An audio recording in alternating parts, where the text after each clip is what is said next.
Hoje em dia se fala muito em prosperidade, bens e riquezas. Mas em que de fato consiste a prosperidade bíblica? Vamos aprender um pouco mais hoje com o Salmo de número 67. Devocional Kairos. Agora é tempo da Palavra de Deus. A graça e a paz do nosso Senhor e Salvador, Jesus Cristo. Querido irmão, querida irmã, como está você? Eu espero que muito bem.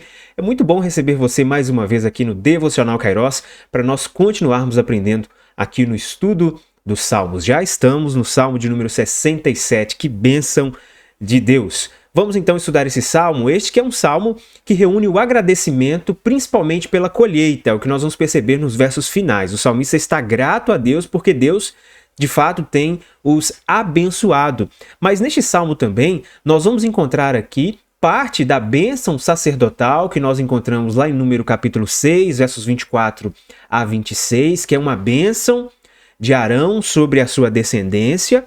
Mas não só isso, nós encontramos também aqui relatos sobre a promessa de Deus a Abraão, uma promessa que se estende a todos aqueles que pela fé creem em Deus. E nós enxergamos nos dias de hoje essas promessas feitas a Abraão se cumprindo, e o salmista traz parte aqui dessa lembrança em forma de agradecimento a Deus. Vamos então ler aqui o Salmo de número 67, está em tela.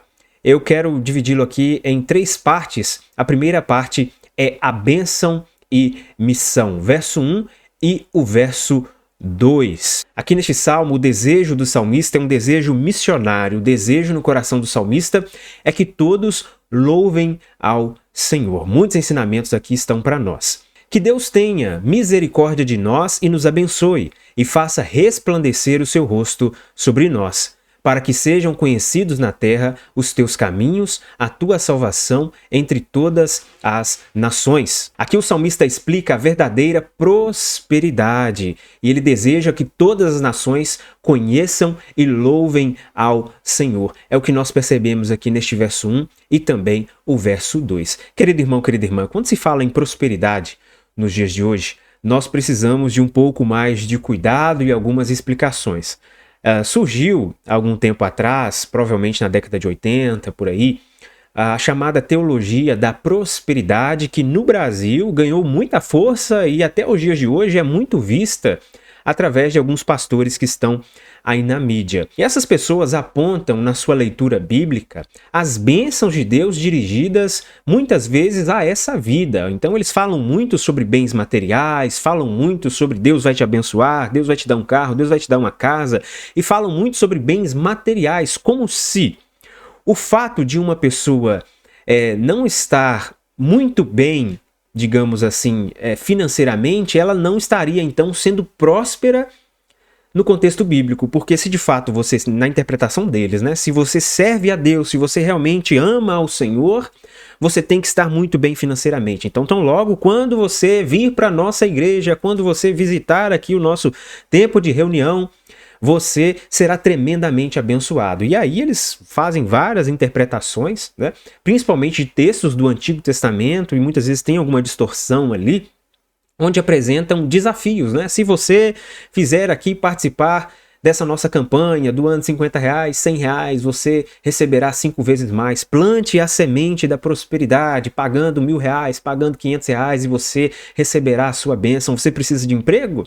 Você precisa de um milagre urgente na sua vida? Você precisa de um carro, de uma casa? Venha que Deus vai te abençoar. E marcam até hora e data para que essas bênçãos aconteçam, algo que eu acredito que é um grande equívoco, porque quando nós olhamos para o contexto bíblico, a prosperidade, ela não se resume ao possuir, mas a prosperidade, ela consiste, assim como o salmista aqui demonstra, em cumprir a plenitude da vontade de Deus. A verdadeira prosperidade bíblica é você não sentir falta de nada, ou seja, você se sente completo. É algo semelhante ao que Paulo diz quando ele fala que sabe muito bem o que é ter fome, sabe muito bem o que é ter fartura, mas em tudo ainda descobriu o segredo de estar contente em Deus. E no final ele diz: tudo posso naquele que me fortalece. Querido irmão, querida irmã, quando nós olhamos para a vida de Paulo,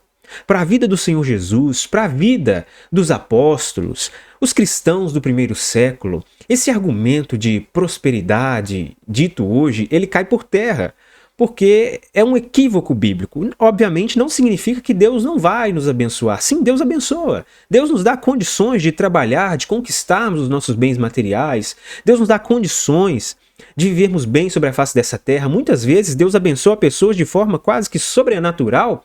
Mas qual o propósito disso? Quando uma pessoa, por exemplo, consegue um carro, quando uma pessoa consegue ter bens financeiros a ponto de conseguir compartilhar com os outros, o foco é justamente a glorificação do nome de Deus. O foco é que nós sejamos bons mordomos, bons administradores das bênçãos que Deus nos deu, a fim de abençoar os nossos irmãos e irmãs na fé e colaborar para o desenvolvimento da igreja do Senhor. Ou seja, o fim maior dos bens materiais é a glória de Deus e não somente a glória própria. Então, nós percebemos que tudo converge e aponta para o Senhor. Então, fazendo essa leitura e observando dentro do que o salmista diz, nós percebemos então que, na realidade, dentro da prosperidade, existem as riquezas. Ou seja, dentro da prosperidade existem os bens materiais, mas os bens materiais não são o ponto principal da prosperidade. Os bens materiais são um elemento dentro da prosperidade, faz parte, mas não é o todo da prosperidade. Então, você percebe aqui que o salmista, ele busca o alvo maior da sua vida, que é justamente viver para o louvor da glória de Deus e fazê-lo conhecido. Quando ele diz no verso 1 e 2, é justamente isso que ele quer afirmar, e eu quero ler mais uma vez: que Deus tenha misericórdia de nós e nos abençoe e faça resplandecer o seu rosto sobre nós. Aqui uma parte, da oração sacerdotal de Arão, lá em Números capítulo 6, versos 24 até 26. Ele diz ainda no verso 2: para que sejam conhecidos na terra os teus caminhos, a tua salvação entre todas as nações. Perceba que ele pede a bênção de Deus no verso 1, mas qual que é o foco da bênção de Deus na vida do salmista? Para que sejam conhecidos na terra os teus caminhos, a tua salvação entre todas as nações. Ora, se alguém está indo a um templo buscar a Deus somente pensando em bens materiais, somente pensando nas bênçãos terrenas, somente pensando em si mesmo, num desejo egoísta, essa pessoa está distante do verdadeiro alvo da prosperidade ou da verdadeira prosperidade, porque aquele que é próspero de verdade, a sua satisfação não está nos bens materiais, ele pode até possuí-los, mas a sua satisfação está na realidade em Deus. É um contentamento com a presença de Deus, um contentamento em fazer a vontade de Deus. Sabe quem era muito próspero no Novo Testamento? Um dos discípulos, Paulo. Paulo, um dos apóstolos, ele completamente próspero, porque ele diz: eu descobri o segredo de estar contente em todas as situações. E nós sabemos que Paulo, ele não estava muito lá assim bem, financeiramente. Paulo passou por muitas dificuldades, recebeu ajuda das igrejas, teve que fazer tendas, sofreu muito na própria pele, Mas Paulo nós podemos considerar no contexto bíblico como alguém realmente próspero. Então, querido irmão, querida irmã, quando você orar por prosperidade, se você ainda não busca ou não tem esse entendimento, pense nessa prosperidade.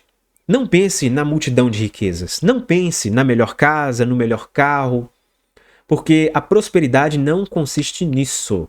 A prosperidade está em fazer a vontade de Deus, viver para a glória de Deus, estar contente, suprido, completo em Deus.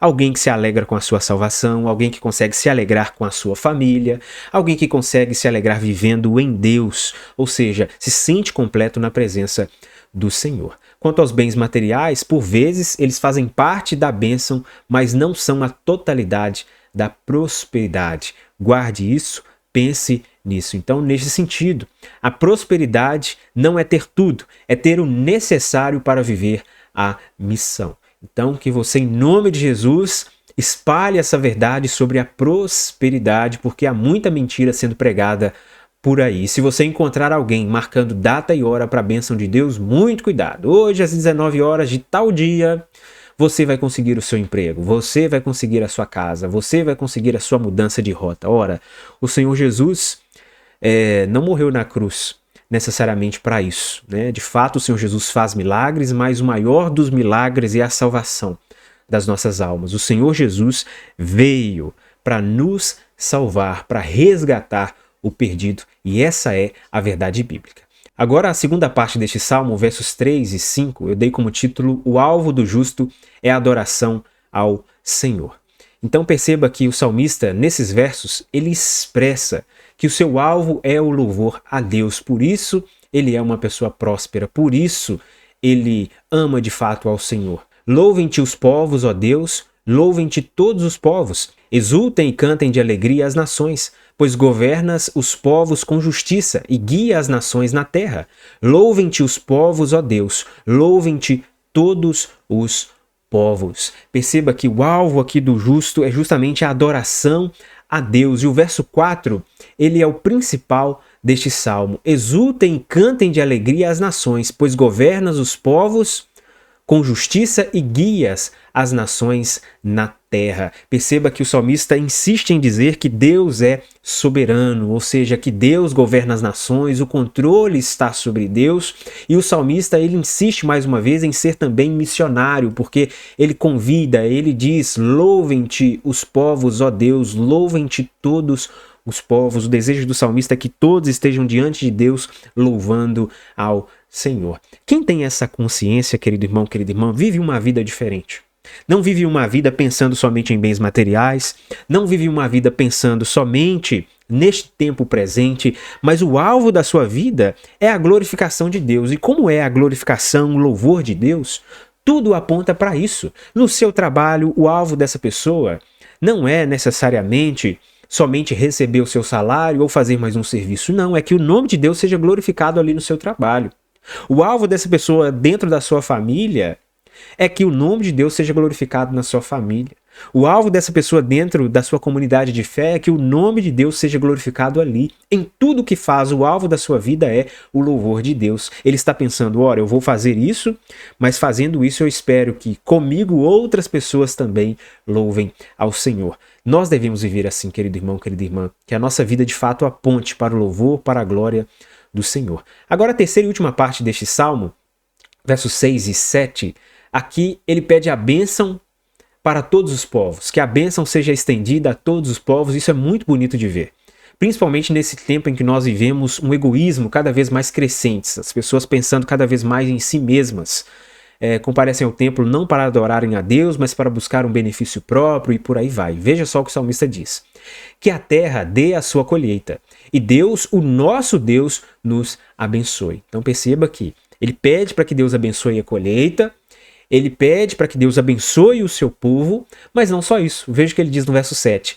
Que Deus nos abençoe e o temam todos os confins da terra. Então o salmista deseja que com a sua bênção todos os povos da terra glorifiquem ao Senhor, temam ao Senhor. O salmista não tem um sentimento egoísta de tentar guardar a bênção sozinho, de tentar segurar a bênção sozinho. O salmista aqui, ele tem um desejo no coração de que a sua bênção alcance toda a terra. Então, o desejo dele é que as bênçãos de Deus, elas devem ser comunicadas através dos seus feitos. Ele deseja que as pessoas temam ao Senhor. E assim também é comigo e com você, querido irmão, querida irmã. As bênçãos de Deus sobre a minha vida, sobre a sua vida, elas devem ser comunicadas a fim de que inspire a fé de novas pessoas, a fim de que tudo isso resulte no louvor e glória de Deus. As pessoas devem olhar para as bênçãos na nossa vida e glorificarem a Deus. Nós devemos colaborar para que mais pessoas também sejam abençoadas pelo Senhor. Esse é o alvo da nossa vida, que mais pessoas também conheçam a Deus através da nossa adoração, através do nosso louvor, através da nossa entrega de vida. Quanto mais pessoas temem a Deus, mais abençoado o meio se torna. Essa é uma verdade, o salmista compreendeu isso. Ora, se eles foram abençoados na sua colheita, e mais pessoas ao seu redor são abençoadas, mais abençoado o seu meio se torna. Imagine só, se na sua família você é abençoado por Deus, uma pessoa que conhece a presença do Senhor e ama o Senhor. E de repente mais pessoas na sua família começam a ser abençoadas, começam a conhecer a presença de Deus. Logo, toda a sua família é um lugar de bênção, toda a sua família é um meio de bênção. Então, querido irmão, querida irmã, nós não precisamos ser egoístas achar que nós precisamos guardar as bênçãos só para nós, queremos de alguma forma esconder o caminho do céu. Não, não, nós compartilhamos, a fim de que mais pessoas sejam abençoadas, que mais pessoas venham fazer parte do reino de Deus, que mais pessoas alcancem a misericórdia, e assim, muita coisa muda ao nosso redor. Imagine só uma cidade onde muitas pessoas conhecem a Deus e amam a Deus e obedecem ao Senhor. Certamente essa é uma cidade diferente. Certamente esse é um meio diferente. Perceba só quando um cristão chega numa empresa, por exemplo, e ali, através das suas atitudes, através do seu exemplo, ele atribui glória ao Senhor. O ambiente muda, o local muda. Então, nós devemos ser assim, comunicadores de bênçãos. Para a nossa reflexão de hoje, eu deixo as duas perguntas. Primeiro, quais bênçãos de Deus você pode comunicar hoje? Quais as bênçãos de Deus sobre a sua vida que você pode comunicar a outras pessoas e inspirar a fé das pessoas? E a segunda pergunta, você é um missionário onde você está? Que você percebeu que o desejo do salmista é que mais pessoas conheçam a Deus, que as bênçãos sejam estendidas. O salmista tem um coração missionário. Você tem cumprido o seu papel de fazer discípulos? Esse é um dever meu e seu, querido irmão, querida irmã. O Senhor Jesus deixou claro lá em Mateus capítulo 28 e outros textos. O nosso dever de fazer discípulos. Nós não precisamos viajar para o outro lado do mundo para sermos missionários. Não, nós podemos ser missionários a partir da nossa casa, a partir da nossa rua, a partir do nosso bairro. Começa aí de perto mesmo. Com quem você convive no trabalho? Quantas vezes você falou de Jesus para essas pessoas? Quantas vezes você já evangelizou as pessoas da sua rua? Entregue Bíblia, dê uma palavra de fé a essas pessoas, fale do amor de Deus, comunique o amor de Deus e certamente você estará comunicando, espalhando bênçãos por onde você passar. Esse é o nosso devocional de hoje, eu vou ficando por aqui, permitindo o Senhor, eu retorno mais uma vez amanhã com o nosso Devocional Kairos. Não se esqueça de deixar o seu comentário, compartilhar esse vídeo, a fim de que ele chegue a mais pessoas.